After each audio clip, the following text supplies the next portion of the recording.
Welcome to Discover Indie Film. I'm Jeff Howard, and I'm very happy today on Zoom. I've got Daniel DelPurgatorio and Todd Friedman. Hey, you two. How's it going? And I guess so that people can listen, because this is audio only. All right, Daniel, go ahead and talk and say hello so people recognize your voice. Hello, I'm Daniel. This is my voice. Excellent. And then Todd. Hi, this is Todd Friedman. This is what I sound like. All right, I think we can tell you two apart. And Daniel is the director of the feature film Marshmallow, which is, you want to say when it's being released? Yeah, Marshmallow is coming to VOD on June 6th. Excellent. Yeah. I might as well mention that's my grandmother's birthday. And Daniel is the director, Todd's the producer, and I heard a rumor that you played a role. I do play a small role in the film.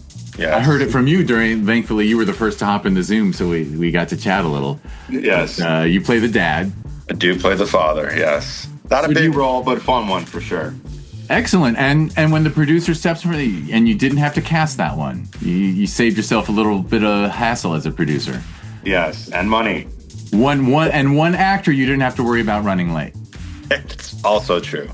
Also true. All right. Well, do you guys want to mention like how Marshmallow came together and how long the project took? Yeah, so I met our other producer, Warner Davis, back in the day at a film festival. And I had a short film that was opening up for a feature film that he had produced. And we met, I think after the films played, we started to talk and we hit it off, and have just been in contact for years. And I've been fortunate to have helped behind the scenes on a handful of projects, doing some effects work for projects that him and Todd, who I didn't know at the time, were working on together. And then Warner called me up. He's like, hey, I got this project. It seems like something that would live in your world. Are you interested in, taking a look at it and seeing if it's something that you like? And he sent over Marshmallow. I read it and I loved it. It definitely, for me, I loved that. It felt like something that I would have wanted to have seen when I was a kid. And then half of the film I related to as a father, as an adult that has kids, which I thought was really, really cool. Very rarely do you get, to work on a project that kind of hits from two different areas, you know what I mean? That nostalgic vibe and then also a very contemporary vibe. So, we chatted. I met with Andy, who wrote the film, and we just kind of all started to, gel and talk about what we wanted to do with the film. And at that time, that's when I met Todd. And then we all just kind of dove into it. And it was pretty quick, I feel, Todd, right? When you and I and Warner started getting on calls, like we talked about what we wanted to do. And the next thing I knew, we were location scouting and then shot like 2 months later, right? It was fast. Yeah, when the movie came together, I want to say pretty quickly. I think by the time you and I spoke, we were close to raising the financing. This was a script this is Hemlock Circle's, first, I guess, horror genre film. And, we had done some comedy, we had done some, drama, but this script, just when I read it, just blew me away, especially with the ending, which obviously I won't spoil. And then, we were lucky enough to have Danny attached to direct it. And then when it came together, it just clicked, and the rest is history for sure. Yeah, if it's a screenplay that you both read and said you didn't need, it sounds like it was ready. And when you have, normally fixing the script is the part that takes the longest, right, during pre, so...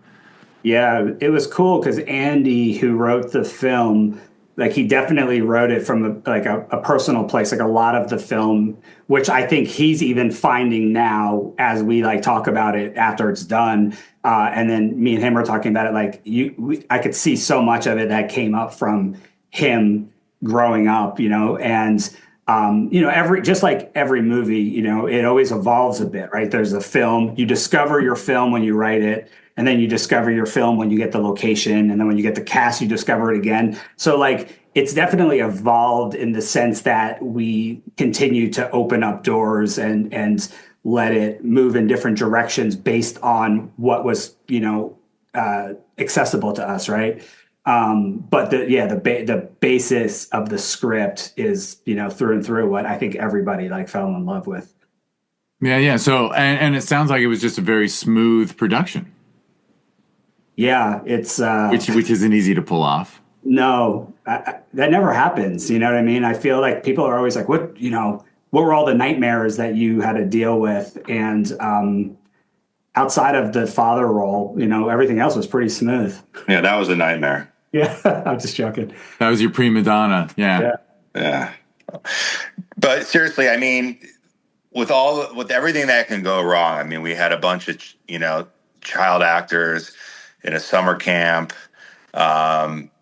just at night. There was definitely a lot of recipe for disaster. And it just, none of that happened. It just was seamless. Really was. Yeah, what's interesting is I feel that every single person involved in the film came in with like Todd and Warner were very much, they set the stage in the sense that they brought people in to do what they are good at doing. I like to set the stage the same way. I like to bring people in that are good at what they do, and I feel that everybody had trust in one another. From top to bottom and bottom to top, right? And I think that helps everything. And so when we all got together on location, it was like everybody clicked immediately, like cast, crew. I mean, everybody hung out, everybody felt like they were actually at camp. And it was just such a wonderful experience in that sense, that everything else that we were doing was fun. You know what I mean? It didn't feel like work because we were all there together. And, we've all worked on tons of different stuff, and that's very rare for that to happen. And I think we just lucked out with such a great crew. But again, it starts at the top, right?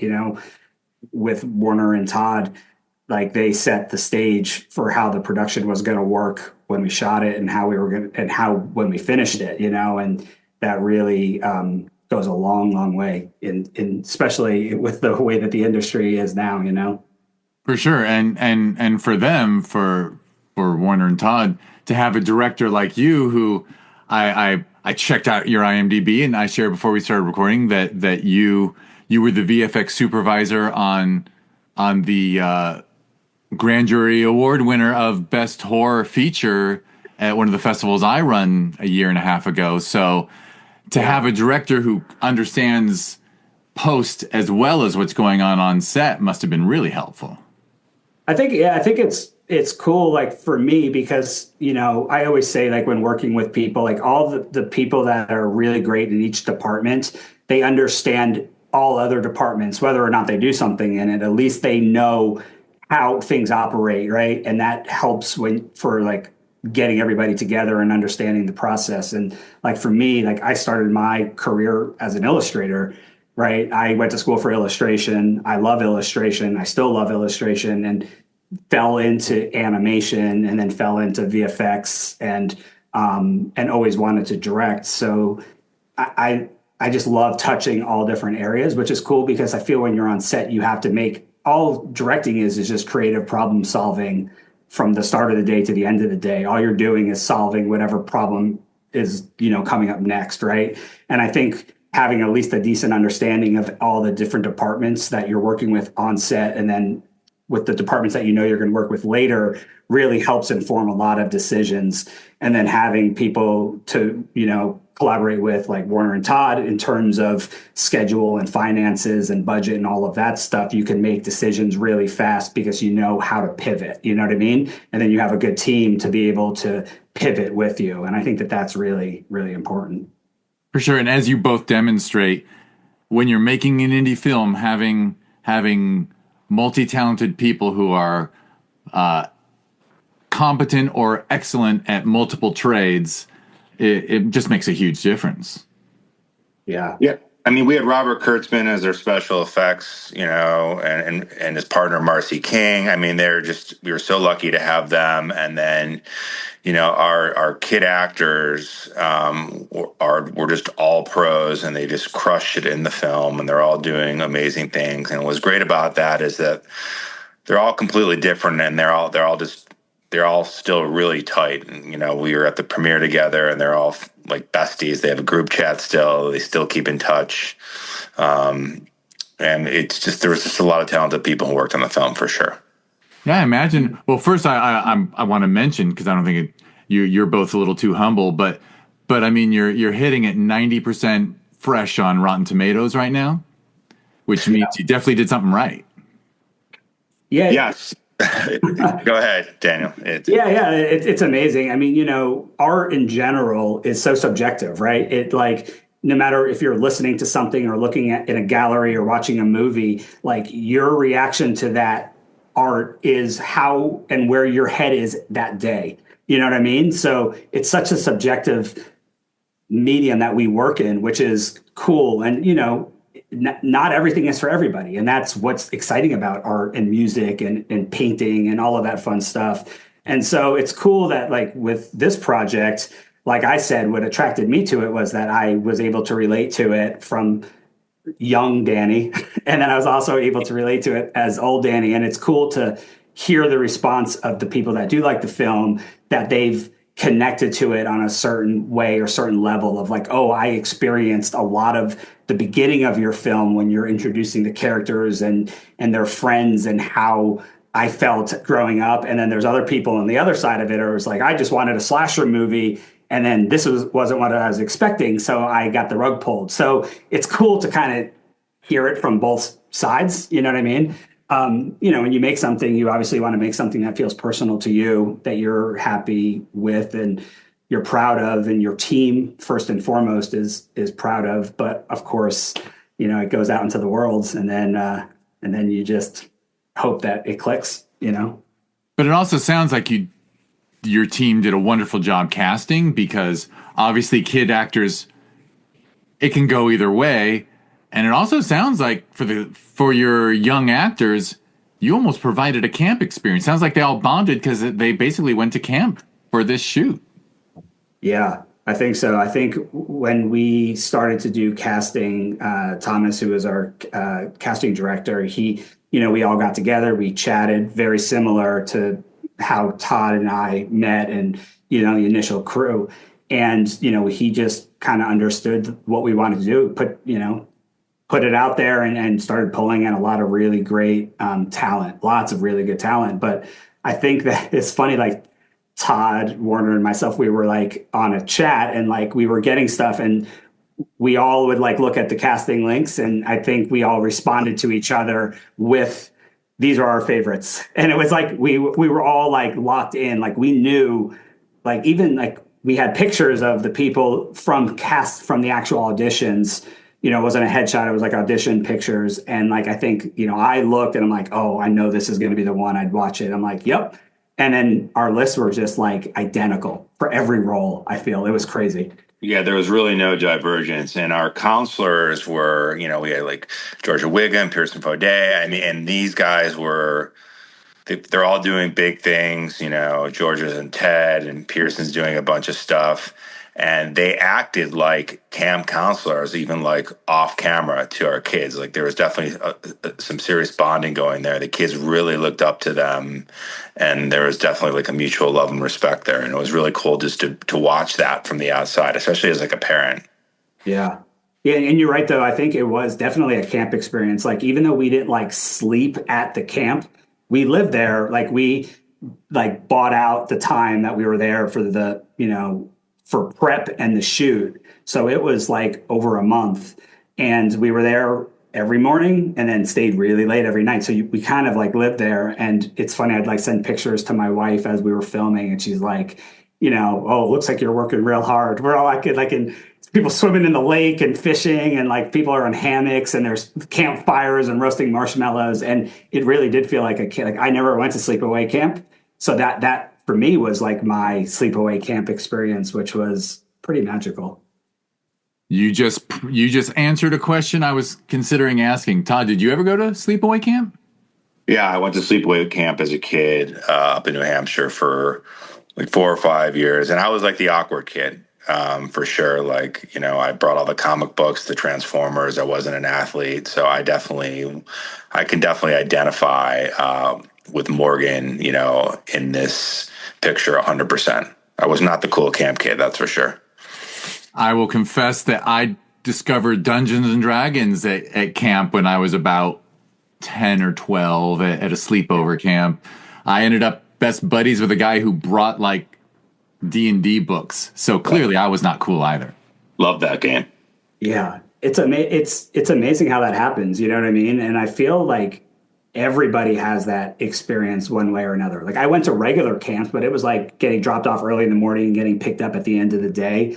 And so same type of vibe. Like I was the like artsy kid that liked music and comic books, and sci-fi stuff more than I liked playing sports. But there's always a little cluster of kids that you meet that you become friends with, which is cool. And honestly, we all joked like the film.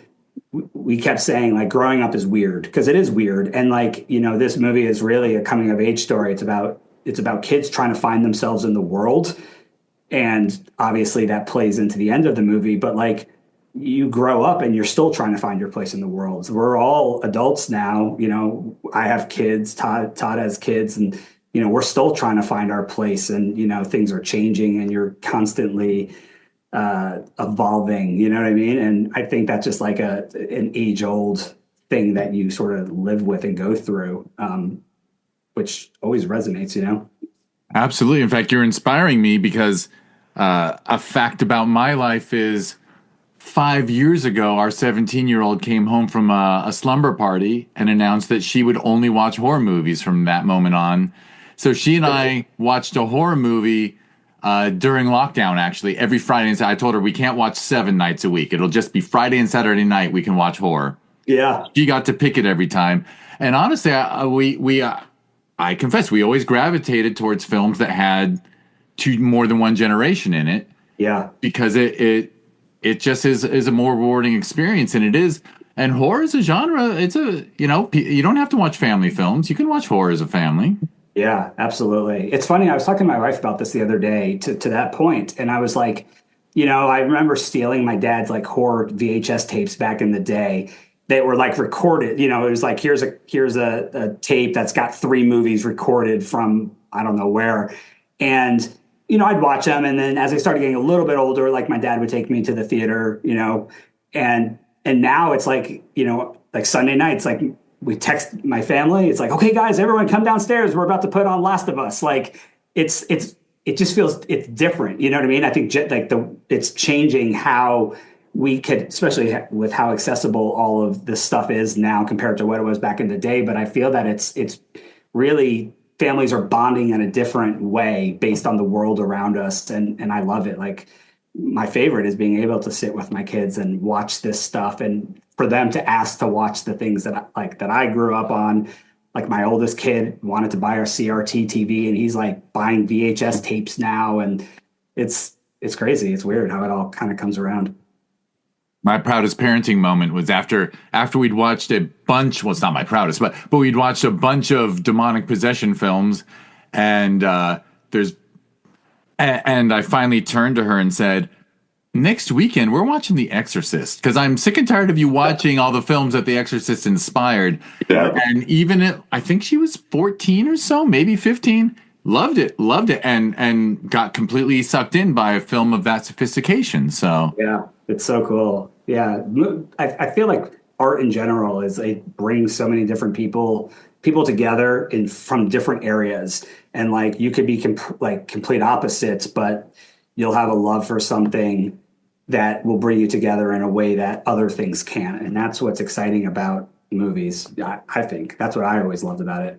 And what's happened with the horror genre in the last decade, really, it sounds like Marshmallow is deeply a part of it, in that, I was an 80s kid, so you used the term slasher like 20 minutes. Horror was completely ruined for me as a teen because the slasher films just got so boring and there was nothing interesting about them. And now the horror renaissance, you can make genuinely scary films for the genre that are also interesting and innovative and unique, which I assume is what really appealed to you with Andy's script for Marshmallow. Yeah. I mean, this movie, we were talking about the Rotten Tomato score, and my biggest worry about it was, the horror crowd, the horror fans, they're smart, they know what's up. And we were kind of worried that this wouldn't be your typical slasher film, and people coming into it would be expecting that. And what we got mostly is that people were just so pleasantly surprised by the fact that this was a scary movie, and it was really a mind scramble, So that was cool about it. Yeah. Yeah, clearly the horror community. I mean, now you can call something a horror film, and for 90 minutes you don't have to have one jump scare, as long as it's creepy or subtle or sometimes just making you feel anxious for 90 minutes counts as horror. Yeah. Yeah, the genre has definitely expanded into lots of subgenres, right? Into other genres in itself. And it's cool because I feel that there was, like, every time that there's like a cluster of films that come out that they spark, the burst of stuff, right? And you had it in the 70s, you had it in the 80s, 90s, and then you just get the carbon copies of that. And then it gets to a point where people get sick of it, and then the next burst happens. And it's cool that, now it's really, I feel, the strongest that it's ever been, in the sense that people are doing stuff that is so different, and they're bringing in so much other stuff from other areas, not just trying to rehash, what's been done before. And it's making all movies across every genre really exciting, it's great. Absolutely. And the fact that the audience really does respond to creativity, for sure, right? Like, yeah. I mean, sometimes I'm watching, people recommend a horror film, and, you watch Midsommar and you just say to yourself, you're allowed to curse on it. We haven't cursed yet. I was like, I can't fucking believe they got this film made.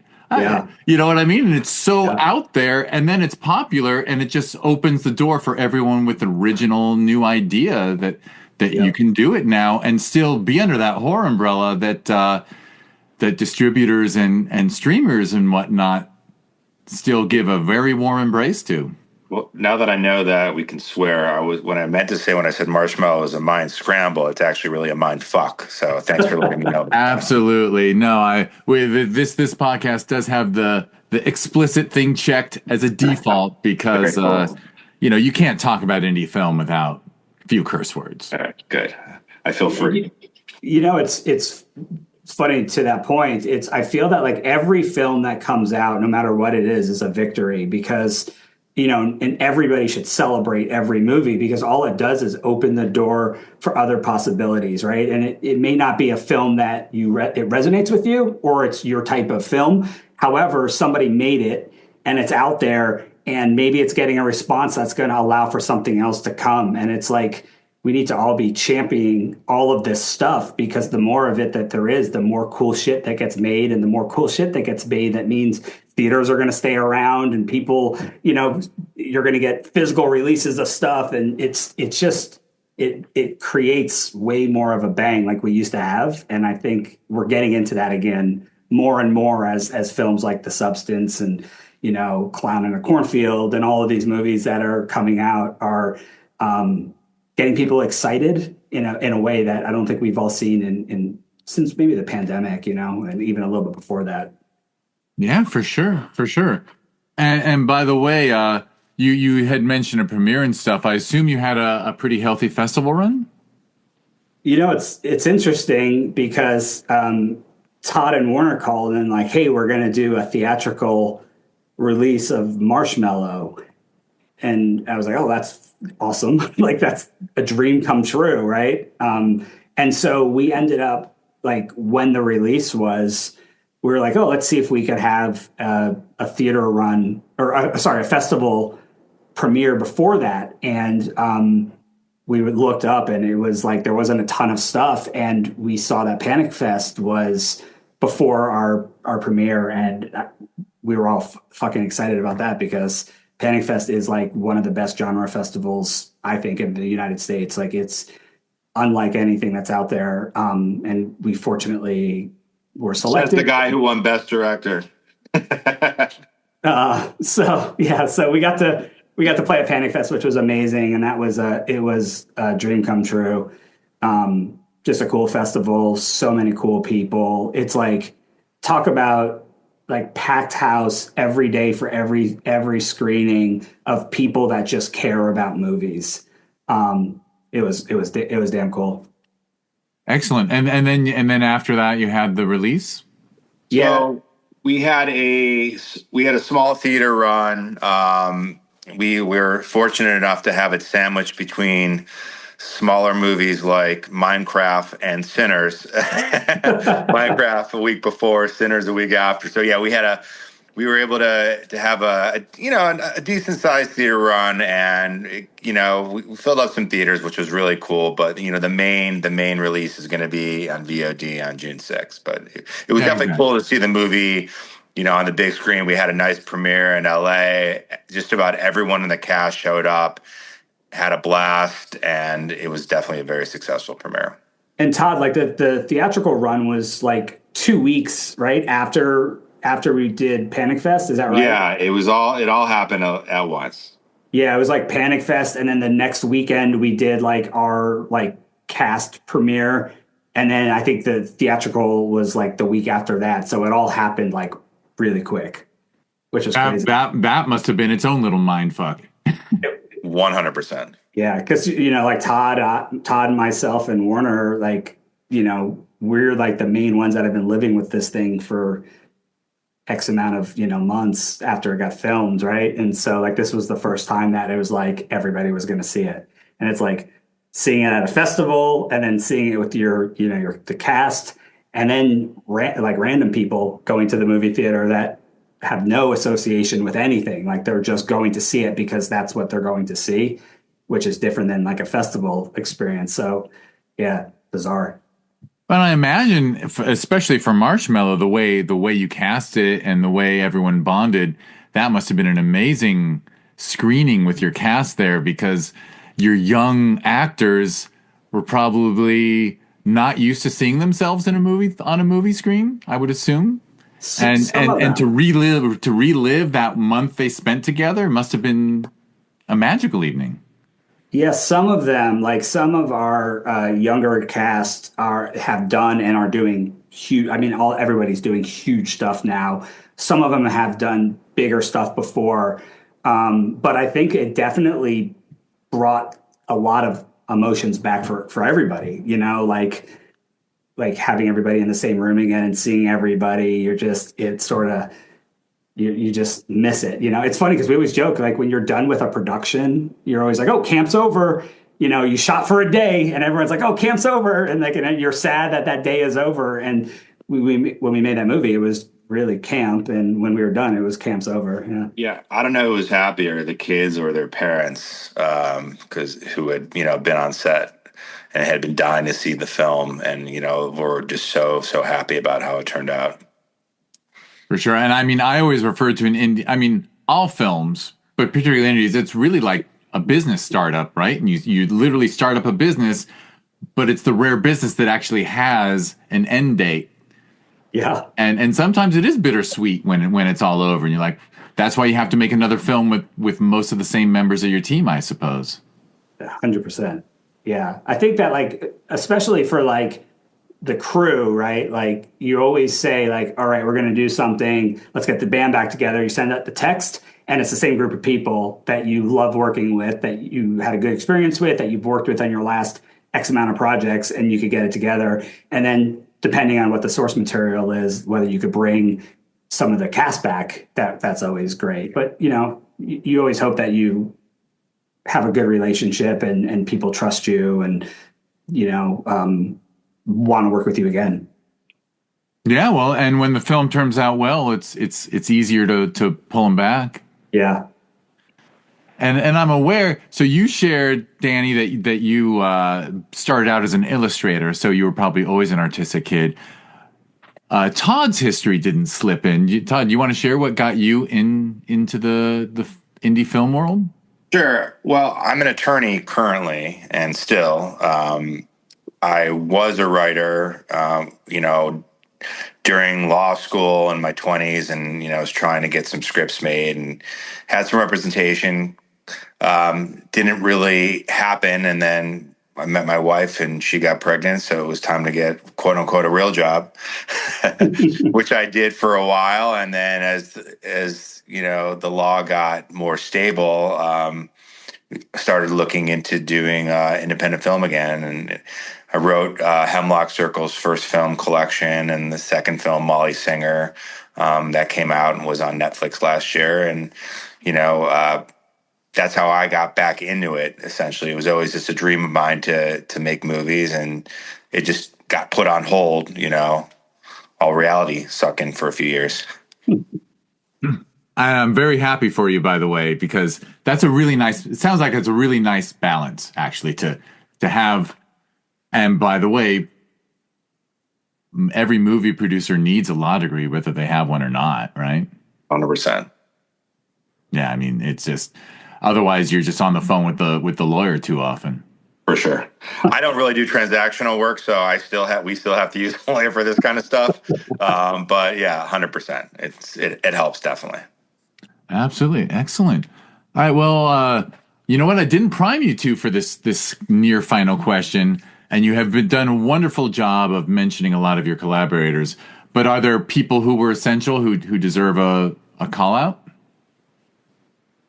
Oh yeah. You want to go? Or you want me to go? You go first. I feel like I'm just going to have to get like a list of everybody that worked on it. We talked about Robert and Marcy, obviously Danny, Andy Palmer, who edited the film, did such a great job. And, we're working together on some other projects. He actually directed Molly Singer. Warner Davis, who's my partner. He was, he's like our on-set guy. This movie, movies don't get made well without him. I could not do this without him 100%. The cast, obviously Q, Kai, Max, my son Dylan, who's actually one of the campers as well. It was his first film, did a great job. I mean, just Danny can add on, but there's just so many people that were part of the team that were amazing. Yeah, I mean, all those people, of course. Andy, who wrote the film, is just amazing. He's a fantastic writer and just a lovely person.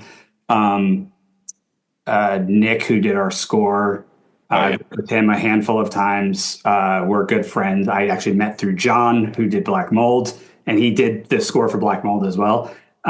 Ian, who did our sound design, who I've been working with on my films, and then also on commercial stuff since, 2011, so a long time.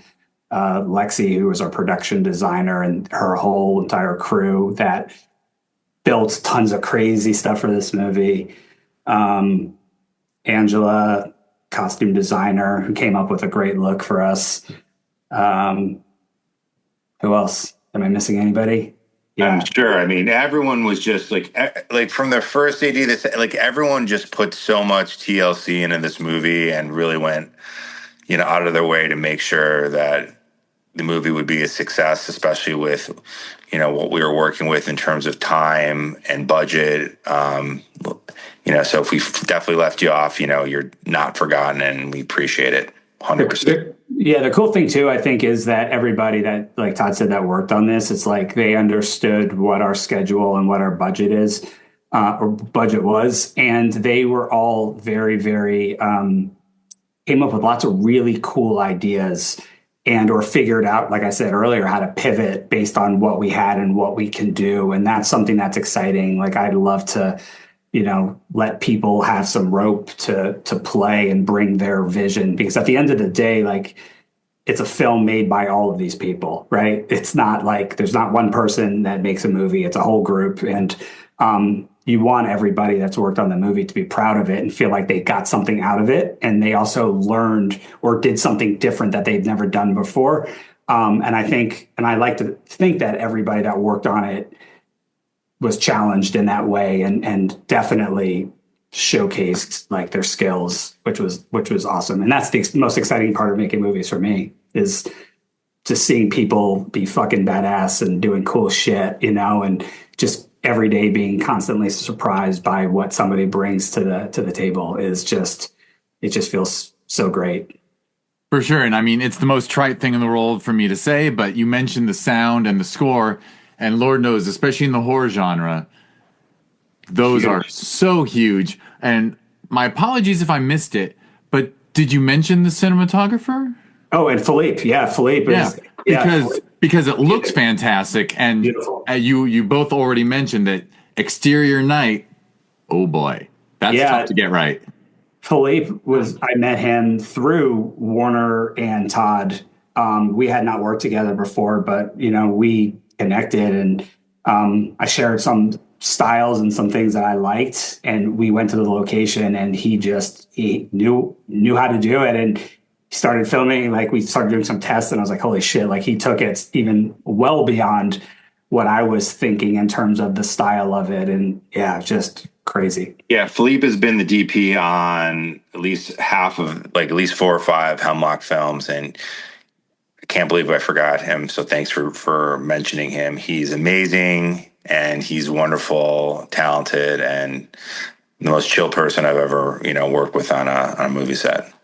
Especially like this kind of thing, like you know how shooting is, you have X amount of takes and you got to move on. With kids, it's a whole different thing. And this was all night in the woods, like massive spaces. And he like game planned it all, had a great crew with him. And they were always like 2 steps ahead of what we were doing. So we would roll to the next, scene and ready to go. And then those guys jumped and were on the, 2 things ahead. It was awesome. And that's how you make your days, you know what I mean? And you're not sacrificing the quality or the look of the picture, which I didn't feel that, we had to do, which is cool. Yeah, and this is really a magical time to be making indie film, because technically you can make your indie film look as good as something with a massive budget now. Like you really can, if you've got the right skill sets. Way different than it was back in the day, where it was a pain in the ass to get a camera, expensive to get a camera, or expensive to edit it, or to figure out how to get your footage off of the camera into your computer. Like there was all that weird stuff. And now everything is very accessible. Every bit of software that you need, you could use on your laptop, which was never the case back in the day. And, it's just a matter of having the right people, and pulling that right crew together, and they all have to work together. That's the big thing. I always say it's like you're building an art show, right? Like, sure, you could just put up a bunch of random artwork in a room and call it an art show, but you have to curate it, and it has to be separate and work on its own, but also work together as a whole. And that's what making indie films, you have to do that. That's the hardest part, probably. Yeah, the technology allows indie film to look as good as the huge budget stuff where all the money goes, not on screen. But as you both implied, you got to have talent all over the place so that it actually comes out a good film to watch, not just technically on par. Yeah. It's crazy. All right. Well, you have your June 6th release. Do you want to mention like social media handle for the film, and is there a website and whatnot that people should follow? It's going to be, we're going to be doing a lot of advertising on, Instagram, TikTok, maybe even some Snap for the younger kids. But I think it's Marshmallow Movie Official. I should know that. My PR team's going to kill me. That is correct. Yeah. And hopefully people will see it. Obviously the Rotten Tomato score and the Letterboxd scores will hopefully help it. And just the horror community in general pushing it. The horror community has been ultra supportive of this film, and, so happy about that. Well, I know a 17-year-old who's going to see it soon, because I'm gonna grab. She was chicken shit to go to sleepaway camp when she was younger, though. Oh, so there you go. So now, if she loves the film, I'll be like, see? Yep. See? Look what you missed out on. Should have listened to me and gone to camp. But anyway. And then, Todd, what's Hemlock? Is it Circles Productions. Yeah, it's Hemlock Circle Productions. It's hemlockcircleproductions.com. There's a lot about the film on that website and our prior and future slates, so definitely go check that out. Excellent. And you can you or your team can send me an email with the links, any links you want, and we'll make those. Now I'll sound like a real podcaster. We'll make them clickable links in the show notes. So however people are hearing this, they can just go to whatever app or website they're on and click and go straight to Marshmallow. Whether you want the Instagram, heck, we can even put the Snap on there. Snap. I'm way too old for Snap, but that's I don't even know what that is. Monitor them. Yeah. I heard there's some other video things going on in the world, but I'm not adopting new technology anymore. Yeah, not too much. Yeah. Not at my age. Not with a college kid under our roof. All right, so I'll do the quick wrap up. So again, thank you, Danny. Thank you, Todd, for taking the time. Thanks for having us. Yeah, thank you. And I'll thank everyone for listening. If you're listening, please like and subscribe. This is Discover Indie Film podcast, obviously devoted to indie film. If you want to learn more, go to discoverindiefilm.com. On social media, it's always at DIFwins. I always mention for fun that I quit social media personally, and my brain is really happy about it. So if you write to at DIFwins on any social media platform, my wonderful podcast producer Karina responds. I am on Blue Sky, so if you write to the at DIFwins on Blue Sky, I'm the one who responds, because Karina's too darn nice to make her cover one more of them. But so that's my little Blue Sky pitch. I'm actually on Blue Sky. I didn't mention them before, but the two festivals I run are Sherman Oaks Film Festival and Film Invasion Los Angeles. Both ranked in the top 100 best reviewed worldwide on Film Freeway out of 14,000 festivals, which is doesn't suck to make the top 100. It was really nice when it happened. But awesome. Yeah. And if we're holding the 10th anniversary for both festivals this year, so if you want to learn more, go to ShermanOaksFF.com and at ShermanOaksFF for the Sherman Oaks Film Festival, which is in December. Every June, which is coming up on me fast. In fact, a couple weeks after your VOD release, June 19th to 22nd is the 10th installment of Film Invasion Los Angeles. People can learn about that if they go to filminvasionla.com, and it's at filminvasionla on social media. And I always call those two sister festivals. They've got a cousin next year. Film Invasion Lima, Peru is launching in January 2026 when it's summer there and winter here. Can't believe it came together. I'm so delighted. The theater looks gorgeous. It's in the Spanish Quarter of Lima, and apparently I'm going to Lima for the first time next January. Congrats! If you need a couple dates, let us know. If you want to come down, oh man, I hear it's the team down there. They're wonderful people. It's a Peruvian, an American married a Peruvian, and they make these wonderful films down there. And we've had them in our festivals twice. And they came up to LA last December for Sherman Oaks Film Festival. And at the closing night party, this guy from Peru was like, man, I wish I had a community like this in Peru. And I was like, well, a guy approached me about Film Invasion London and it fell through. Someone approached me about Film Invasion, Oakland. There's been like 5 or 6 people interested, and when they backed out, and I'm like, I've known you for a couple of years. I trust you. If you want to do Film Invasion Lima, I will be your consultant and guru and your support. But I definitely cannot run another festival. I do not have the time. But yeah, crazy. Well, that's amazing. That's so cool. It's fun. It actually sounds a lot better than if it had been Grand Rapids, huh? Like Lima, where we're going to another continent. Yep. So cool. All right. Well, Danny, Todd, thank you both so much. Thank you. Thanks a lot. Thank you, everyone, for listening.